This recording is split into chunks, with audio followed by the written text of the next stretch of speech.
Salut la famille, j'espère que vous allez bien car chez nous tout va bien avec Jésus-Christ.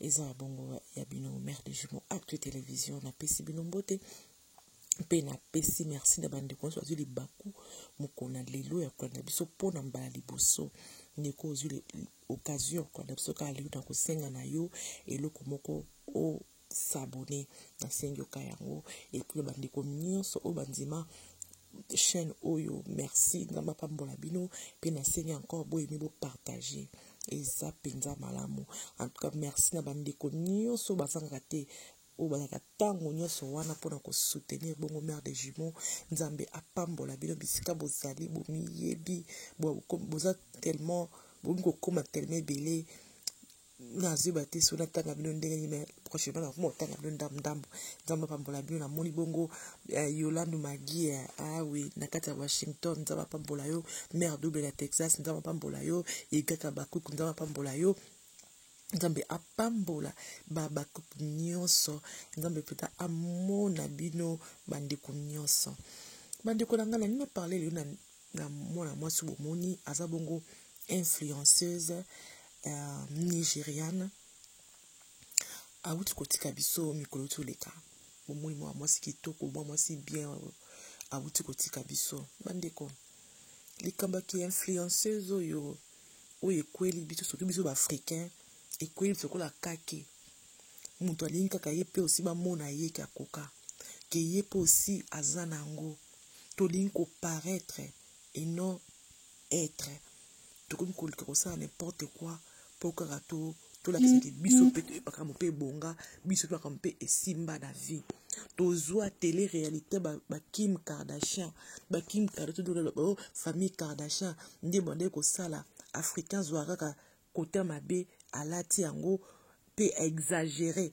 Kim Kardashian bande kosala yango na bambongo na bango kolakisa vie na bango réel o baza nango mais africain olakisa eloko aza nango te to aokonte na poche ya mutu mosusu po alakisaka vie mo lokola akoma mais nzoka nde eza nango bongo te mwana mwasi oyo auti kotika biso jeune fille mobali na ye mutu auti koboma ye windeka oyoki wana petite ami na ye copain na ye mutu auti koboma ye esali pasi bandeko na nga yango nani oyo okota na entourage na yo pe vini ni oyo olingi kobimisa na mokili to kolakisa na mokili bamiko baloba soso alia kaka elo ekoki na mongongo na ye tosala na bamoyen na biso oyo toza nango bandeko na nga tosalaka tobimisa oyo kaka toza na yango me toluka te tosala bavie oyo eza ya biso te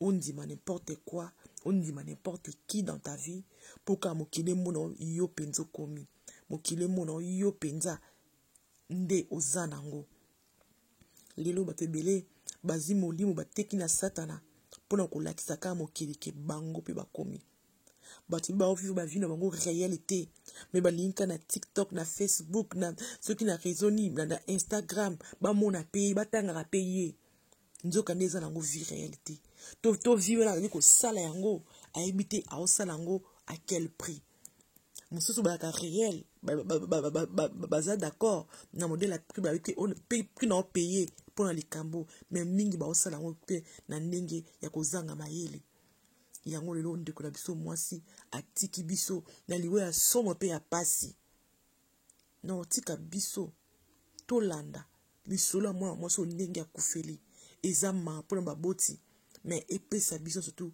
leçon nde na kozonga.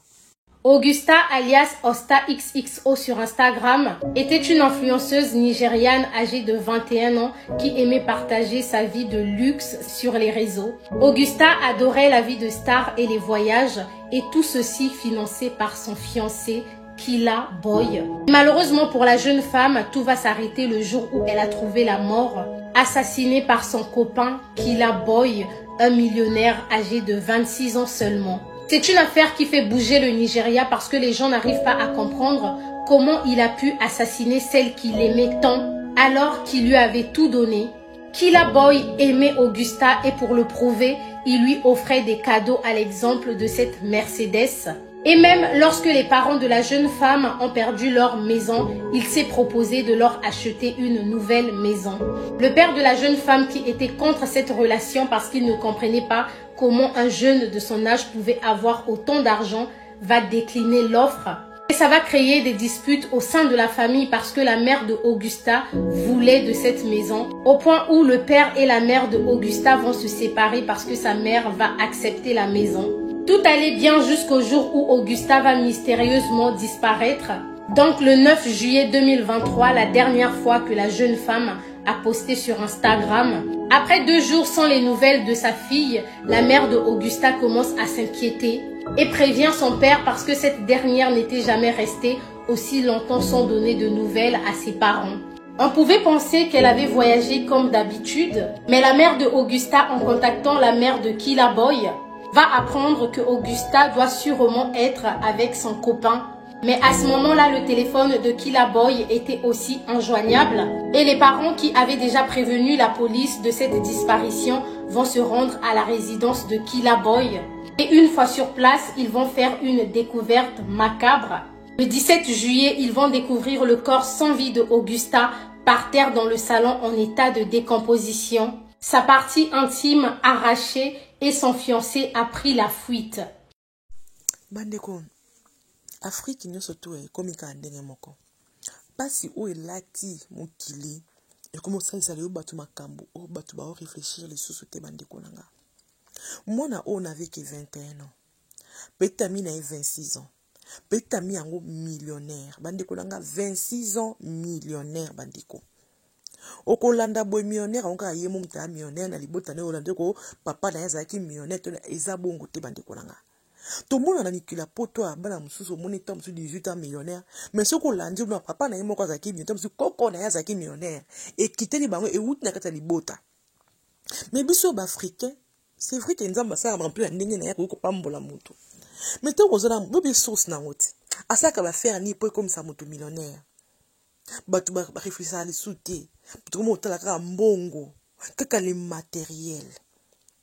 Moi na o ba perdre ndaku na bango. Moi mobali na yabike asombe la bango ndaku mususu. Papa ya mwana oyo a refusa abi na yebi source mbongo te papa boyi.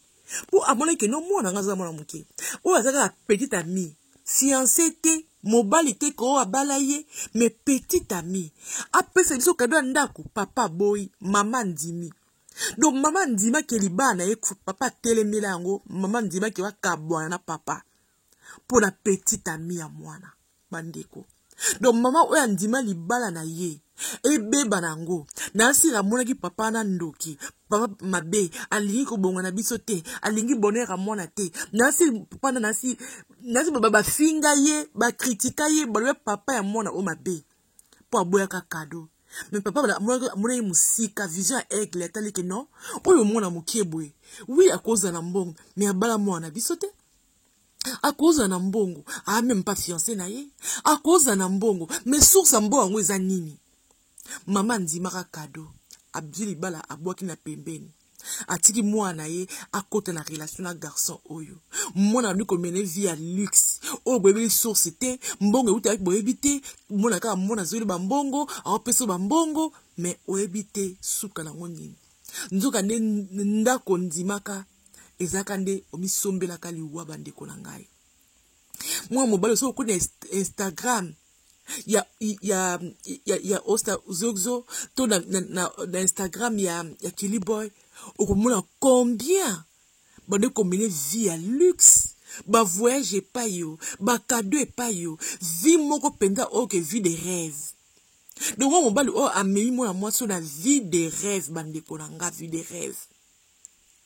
mais lelo ce qui ba wela ki nini ce qui likamu nini azui abomi mwana mwasi oyo abomi ya kati bandeko mama na sikoyo na mbongo na ndaku tangali kotalango aolela ndenge nini.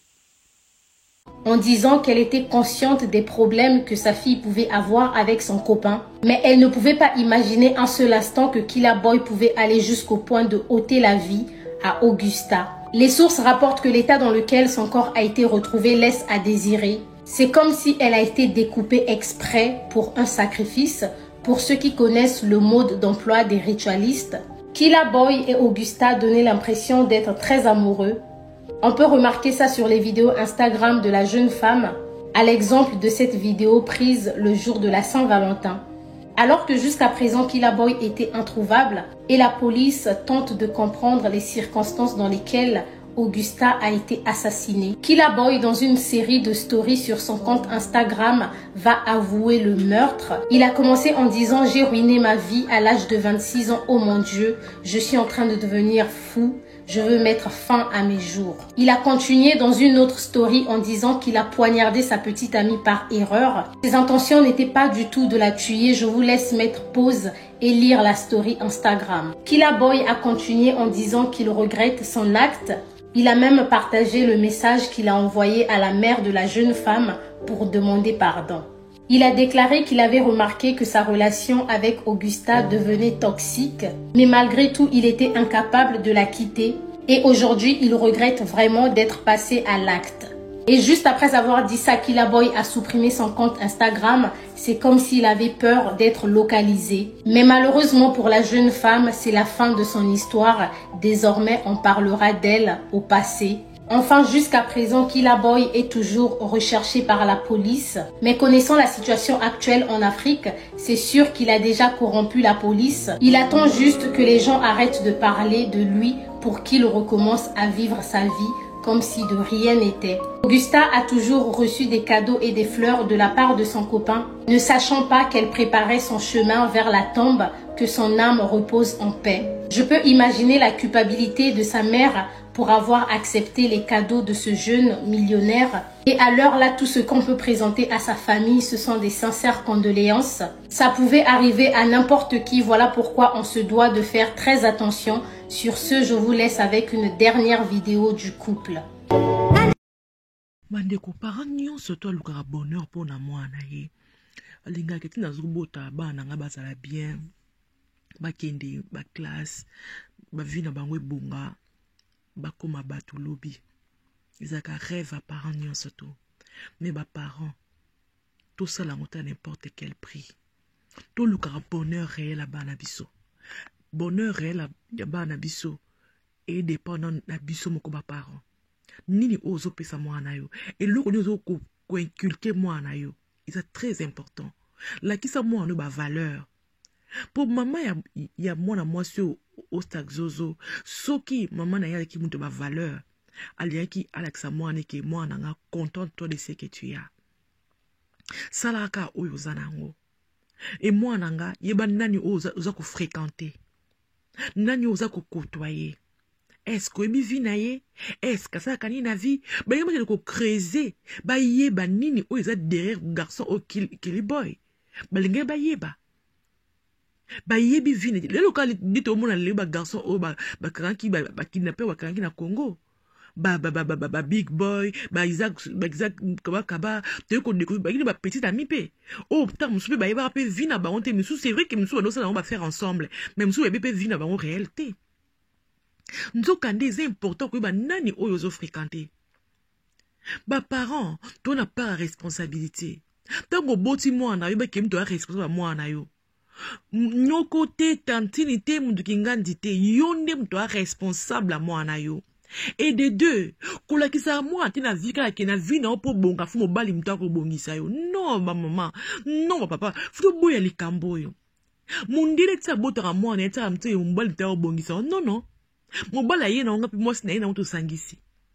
Po ni biso na Afrique to linga ko dépendre kana mibali. Pourquoi fu mobali ka bosa asela ka moto? Pourquoi?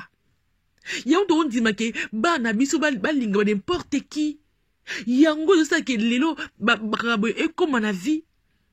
Parce que maman a monné que biso ba parents to kokiti. Mobali nanga za na ngote. Nga pe na za na ngote mais moi mobali o ya lingi mwana biso peta mina ye yemda comme c'est le cycle to linga to koma.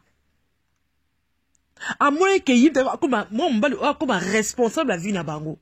Après ça va cadeau sûrement va cadeau de pesa moi ko voyager ko pesa de ko pesa y voilà mon na boîte de ko maman ba oh si maman dit ma ki nda ko moi mobali oh ela kiski ba mbongo pa ba de ko zwa biloko muso ba de ko zwa mais lelo suki wapi aota lelo ndako wana me mwana oyo aye akeya kozonga lisusu te mwana oyo aye akei mpo na libela mwana kaka ya 21 ake mpo na libela kozonga lisusu te me sikoyo okado wana ozwaki sikoyo tia nango nini biloko ozwa sikoyo tia nango nini baparent tozala baresponsable ya bana biso bavrai responsable toyeba kopesa baconseil ya malamu mpo na bana biso soki oyo na vino okuti na mobala riche te mwana akuti nango yo mpenza folandela tala kuti mpona non oui eko mpe ya solo akuti na riche mpe ya solo mais conseiller na mwana yibi na mwana nga moto ozoye na ye o aza nani awuti wa bapare bazani luka ne fils ko yeba kilelo totalaka susu te ko toluka bafamille oyo kilelo totalaka susu makambo wana te mais tant que ezalaka ta mosusu mobali azolinga mwasi fo bakende découvrir fa mwasi eza ndenge nini fa mwasi osi beba si famille na o mobali azoyepa mwana na biso aza ndenge nini mais na kilelo totipa lisusu te fai mosusu to atali ka mpasi oyo baza nango amoni mobali na koti ye nde sauveur na biso sauveur oasur peut-être oasur ke nde sauveur mais nzoka nde bokolivre bana na bino à la mort tala suka ya mwana mwasi oyo ya kitoko boye akei kaka boye bandeko na ngai sûrement ke mwa mobali azalaki bambongo na ye azalaki mbongo akisi eki mbongo akisi mpo osali baritiri kokokata partie génitale ya mwasi kosala bamoni ke non eki bakisi eki barituel bon satanique bandeko na nga lelo mwa mobali na akangi soki Instagram na ye akimi azomona baoluka azomwana te après komwana lelo toli mpe bamoni bakangi ye mpe mais après est-ce que mwana mwasi akozonga lisusu te libota oyo moto ezangi mwana bango mpo na libela yango leo baparent to banini oyo tolingi mpo na bana biso mwana koyelo na iPhone ya plus de $1000 yo moko même pas parents ont même pas salaire à $300 mondimi kaka boyemi biloko yo zangi fufu mwana mtapesi mbongo fufu même pas source mbongo wana bolemela fufu ewuti ope oyebi te mais bolie kaka mwana ye apesi yo mbongo asalaka eloko te atekaka te mapesi ozwi kaka te bandeko pasi toboya pasi mais toluka aussi tobima na pasi wana na balolenge nyonso te yango ndeko parent tia nzambe liboso parent commencez ko prier mpo na mobali ya kolinga mwana nani mwana na kuda aja kolinga te mais prier ka dia mpo na venir na ye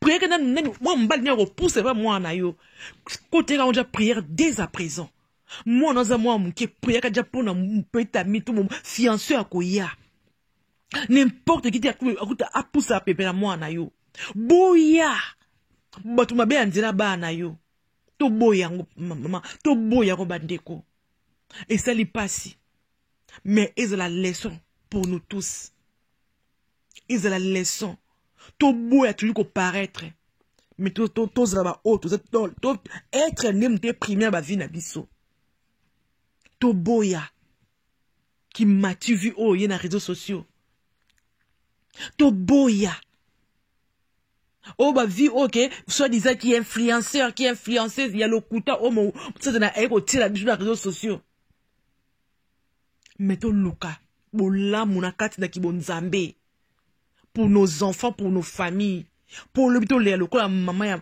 ya osta zozote to le la lokola yete oh et ça na nigérian mais boni boss na communauté congolaise maman boni bakaba na bango et pas n'importe qui le boss simamutu